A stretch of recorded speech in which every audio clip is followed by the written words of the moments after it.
गौंडगाव नदीपात्रातून अवैध वाळू वाहतूक करणारा टिप्पर जप्त, पोलिसांची धडक कारवाई।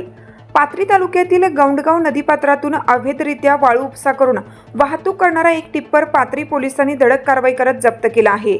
या प्रकरणी वाहन चालकाविरुद्ध पाथरी पोलीस ठाण्यात गुन्हा दाखल करण्यात आलाय। मिळालेल्या माहितीनुसार पोलीस निरीक्षक लक्ष्मण केंद्रे व पोलीस कर्मचारी बालाजी लटपटे हे पेट्रोलिंगवर असताना मिळालेल्या गुप्त माहितीच्या आधारे रेणुका माता मंदिराजवळील कच्च्या रस्त्याने गौंडगाव नदीपात्राकडे जाणाऱ्या टाटा कंपनीच्या लाल रंगाच्या टिप्पर क्रमांक MH12 DT 1844 वाहनाला अडवण्यात आलं। तपासणी दरम्यान वाहनात वाळूचे कण आढळून आले।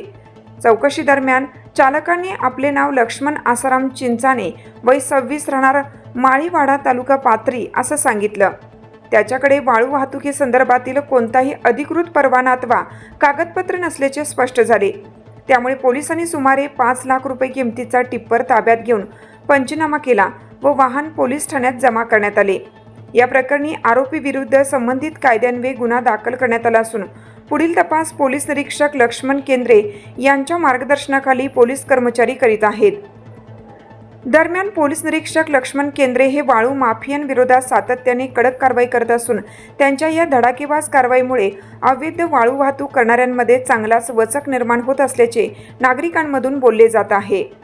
कायदा लाईव्ह बातमीसाठी परभणी जिल्हा प्रतिनिधी शेख अजहर हादगावकर, संपादक सौदागर मोहम्मद रफी। ताज्या घडामोडी जाणून घेण्यासाठी कायदा लाईव्ह न्यूज या यूट्यूब चॅनलला सबस्क्राईब करा। बेल आयकॉनवर क्लिक करा। लाईक, कमेंट, शेअर करायला विसरू नका।